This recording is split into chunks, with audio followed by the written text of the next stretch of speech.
Olá, turma! Vamos entender hoje como é importante a comunicação humana e as relações interpessoais. Me chamo Maria Clara e vim te contar que foi Kurt Lewin quem percebeu que o pouco progresso do seu grupo poderia ser porque não havia comunicação entre eles. Suas pesquisas impulsionaram o estudo sobre as dinâmicas de grupo e, a partir delas, Schwartz criou a teoria das necessidades interpessoais. Mas Maria, o que são as necessidades interpessoais?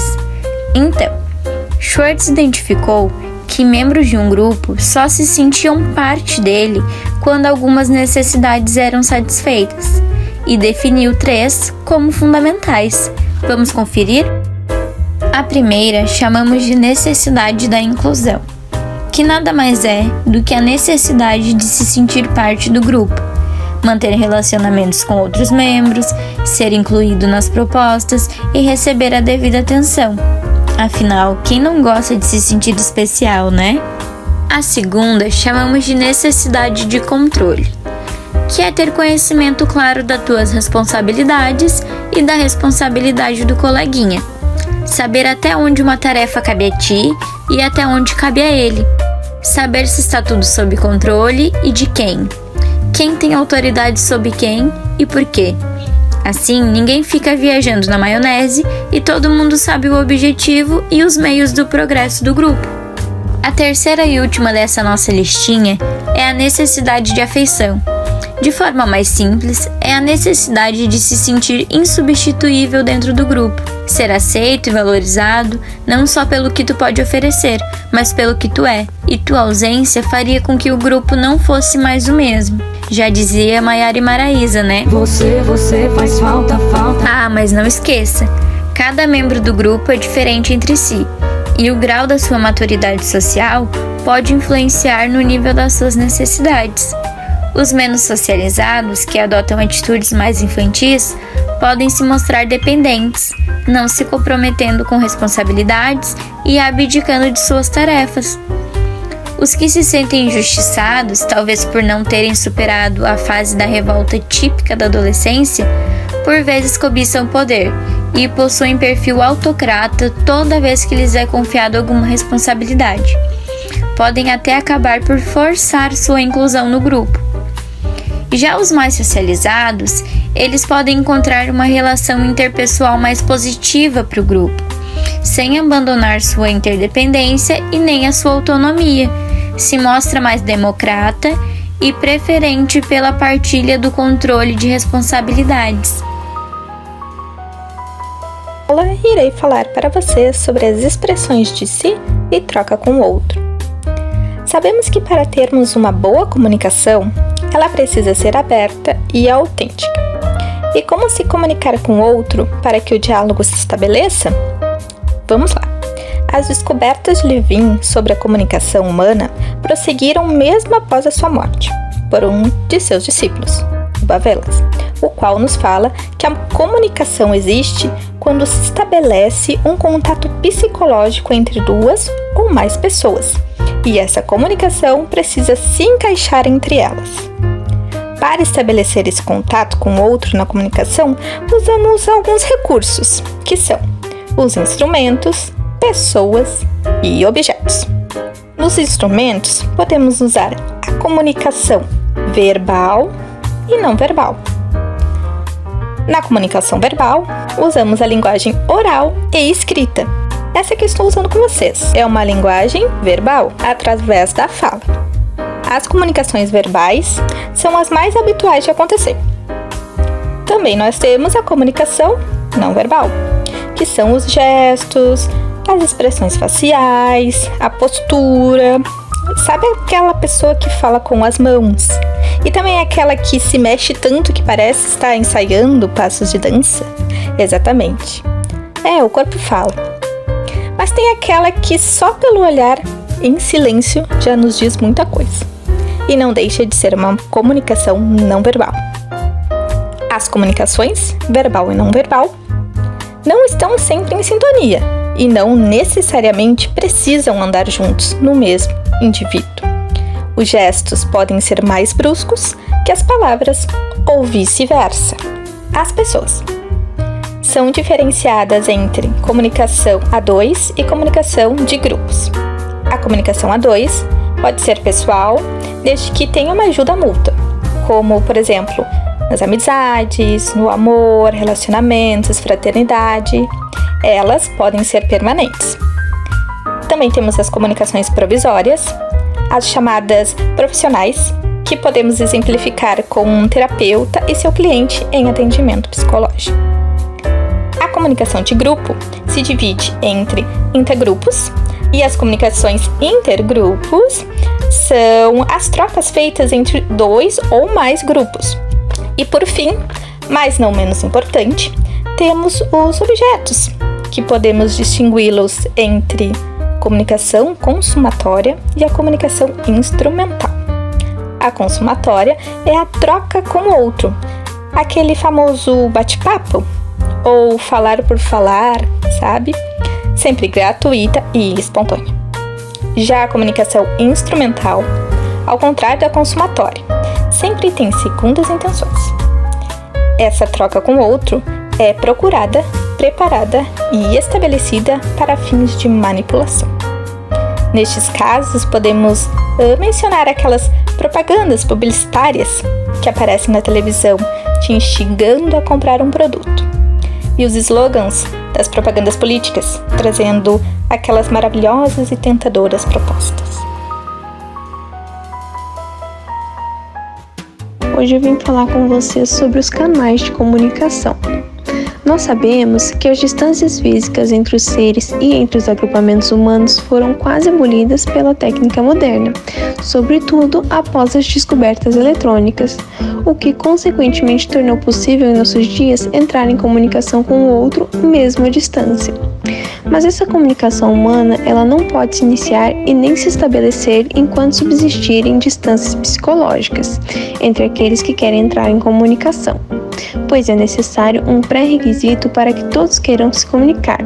Seriam eles: assinalar e identificar as vias de acesso ao outro, aceitá-las e nelas aí sim se engajar. Tais vias são chamadas de canais de comunicação. Entretanto, não é suficiente saber como ter acesso ao outro. Devemos saber também quando ele pode ser ou tornar-se receptivo às margens que lhe são dirigidas. Perceber objetivamente os momentos psicológicos e as ocasiões de receptividade do outro é uma arte que poucos seres humanos conseguem dominar e que demanda uma enorme capacidade de empatia, o que dificulta então essa dominação. Alguns canais de comunicação são formais. Neste caso, o outro não se torna acessível senão através de caminhos nitidamente definidos, cujas entradas são regulamentadas por um processo mais ou menos rígido. Por exemplo, seria o caso de protocolo que precisamos respeitar para poder entrar em contato com pessoas de grande influência. Seria um diálogo realizado dentro de uma estrutura estabelecida, mais regrada. Ou seja, quanto maior for a disparidade de status entre dois interlocutores, mais difícil será para aquele cujo status é inferior, pois ele deverá preocupar-se em descobrir as vias formais através das quais poderá aproximar-se daquele cujo tem um status privilegiado. Há também os canais de comunicação espontâneas. É o caso de interlocutores entre os quais a comunicação são aberta, confiante e que se percebem acessível um ao outro, tendo uma comunicação relacional e sem regra de instituições, uma comunicação mais informal. E, por fim, os canais de comunicação clandestinos, onde aparecem nos meios organizados, onde há uma autoridade e se exerce de modo autocrático. Cedo ou tarde, para sobreviver às arbitrariedades do poder, aqueles que devem viver ou trabalhar em contexto semelhante tentam descobrir ou estabelecer com a autoridade absoluta contatos não oficiais a fim de se manterem na boa graça. Seria uma comunicação mais oculta. Eu me chamo Adriana e hoje eu vim aqui conversar um pouco com você sobre redes de comunicação. Os canais e médias de comunicação que constituem uma rede de comunicação de modo a tornar aqueles que estão agrupados acessíveis uns aos outros. Desta forma, cada um que compõe este grupo terá um entendimento e consciência quanto aos caminhos que deverá percorrer de modo a comunicar-se com os demais. Existem relações igualitárias e relações hierarquizadas. Conforme Bavelan cita, existem diversos tipos de redes de comunicação. Ele menciona 4 tipos distintos. As redes só podem ser observadas através de grupos e em grupos de trabalhos. Dentre as redes abordadas por Bavelan, 2 são horizontais e 2 verticais. Nas redes horizontais, não existe hierarquia, pois elas só aparecem em climas de grupos que são igualitários, onde cada indivíduo se percebe um membro em perfeita igualdade com relação aos demais membros. As redes em círculos são redes perfeitas, que não podem existir e não em grupos ou estruturas de trabalho e de poder que sejam realmente democráticas. Elas mantêm-se abertas às comunicações com todos os membros. São acessíveis a todos. A integração dos membros acontece de modo que se complementam e não existe, de fato, subordinação. Já nas redes em cadeia, o líder é passivo, recusa-se a assumir seus papéis e suas responsabilidades. As comunicações se estabelecem por níveis de afinidades e, por vezes, alguns membros se sentem excluídos. Com relação às redes verticais, estas sim, são hierarquizadas. Elas só podem ser vistas em grupos assim, que acontecem de modo piramidal, onde há subordinação e dominação. Podemos mencionar como redes verticais as redes em Y e as redes em roda. Com relação às redes em Y, seria uma falsa democracia, mas o que de fato acontece é um modo piramidal onde uma única pessoa deseja ser líder. A comunicação gradativamente vai afunilando e então tornando-se uma autocracia. Nas redes em roda, trata-se de grupos autocráticos, onde a autoridade está centrada somente nas mãos de uma pessoa, segundo seu bel prazer. Todas as comunicações são controladas por ele. É muito importante mencionarmos que quanto mais a autoridade se exercer de modo democrático, mais o clima de grupo tornar-se-á e manter-se-á igualitário. Olá galera, meu nome é Bruno. Vamos falar agora, continuando a nossa conversa sobre comunicação, das 5 coisas essenciais em qualquer comunicação humana. São elas: emissor, receptor, mensagem, código, destaque ou camuflagem. Explicando primeiro emissor e receptor juntamente, pois emissor é aquele que emite a mensagem e receptor é aquele que recebe, claro. Mas o emissor precisa saber o momento certo, tomar as decisões certas ao emitir uma mensagem, enquanto o receptor precisa estar apto, aberto a receber aquela mensagem. Lembrando que, para Kurt Lewis, a comunicação só existe quando se estabelece um contato psicológico entre dois. A mensagem é o próprio conteúdo que se pretende comunicar. A mensagem pode ser uma mera informação, dessa forma nossos autores vão chamar ela de mensagem ideacional, ou a mensagem pode ter uma carga de sentimento ou ressentimento, e dessa forma os autores chamam de mensagem afetiva. Para construir a mensagem, para transmitir ela, são usados os códigos. E aí entra o próximo item, pois o código é o grupo de símbolos usados para transmitir a mensagem. A língua escrita e oral são as mais comuns, mas a arte, como por exemplo a música, a pintura, a dança, o teatro, também são códigos que nos permitem transmitir uma mensagem. Esse código, ele pode ser secreto ou público. Um código secreto vai permitir que apenas o receptor entenda a mensagem, pois ele tem a habilidade de decifrar aquele código. Já um código público será aberto e todos poderão recebê-lo. Destaque ou camuflagem é o conjunto de decisões das formas com as quais vamos enviar a mensagem ou os códigos. Ou seja, nós podemos dar mais ênfase ou menos ênfase a uma determinada parte da mensagem. Podemos colocar algo em destaque ou camuflar. Por exemplo, caros alunos, ser o primeiro grupo a apresentar é sempre um grande desafio. Ou, caros alunos, seu trabalho poderia ter sido melhor. Hey, don't do that. Put it out. It's worse than the thumb. Hey, this is so unfair. Why is it unfair? This isn't. So I have a flaw. Big deal. Like Joey's constant knuckle cracking isn't annoying? And Ross with his overpronouncing every single word? And Monica with that snort when she laughs? I mean, what the hell is that thing? I accept all those flaws. Why can't you accept me for this? Eu sou o Luca e eu vou trazer aqui para vocês algumas questões relacionadas às distâncias sociais e às barreiras psicológicas. Começando então pelos chamados bloqueios, filtragens e ruídos na comunicação. Então, o bloqueio ele pode ser visualizado quando a mensagem não é captada ou quando há algum tipo de interrupção. Já a filtragem pode acontecer quando a comunicação não é estabelecida corretamente ou a mesma é incompleta. O ruído pode ser percebido quando a mensagem é distorcida ou mal interpretada. Pode-se ocorrer por falta de clareza nas ideias, bloqueios emocionais, entre outros. Essas barreiras na comunicação, justamente causadas pelos preconceitos, acabam trazendo aspectos como a distância social e a distância psicológica. A social pode ser ocasionada intergrupo, ou seja, quando o outro é mantido à distância por pertencer a um grupo diferente, seja isso por diferenças culturais, educacionais e etc. Já a distância psicológica é um fenômeno intragrupo, ou seja, o outro é percebido como incompatível, é então mantido à distância e a comunicação se torna impossível de ser estabelecida.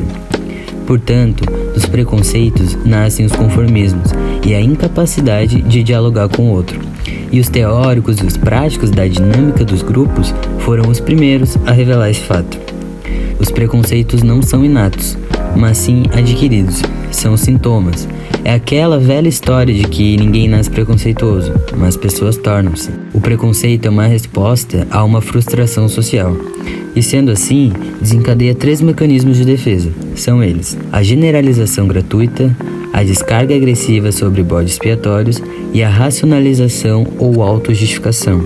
Continuando então, o adulto social não cede temporariamente aos preconceitos de seu meio, senão por privação de liberdade. Já o débil social, ao contrário, permanece prisioneiro de seus preconceitos por, acreditem, medo da liberdade. Foi concluído que os preconceituosos, diagnosticados como débeis sociais, se alguém tivesse se perguntado que diabos era isso, aqui tá. Todos têm uma personalidade de tipo autoritária. O autoritário, na verdade, ele tem medo do outro. Tem medo de tudo aquilo que é diferente dele e isso o atinge como a fobia do outro. Aqui eu vou ler o fechamento desse capítulo dado pelo autor.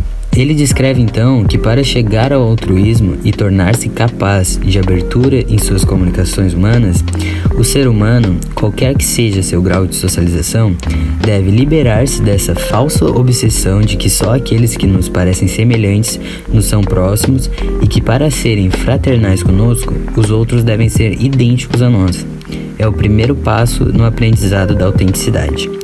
É importante ressaltar também que as hipóteses de Kurt Lewin inspiraram de modo decisivo pesquisas da psicologia social. Então, encerrando o nosso vídeo por aqui, nós esperamos que tenham gostado das nossas falas, que tenha sido um momento de aprendizado para todos e desejo então uma boa noite.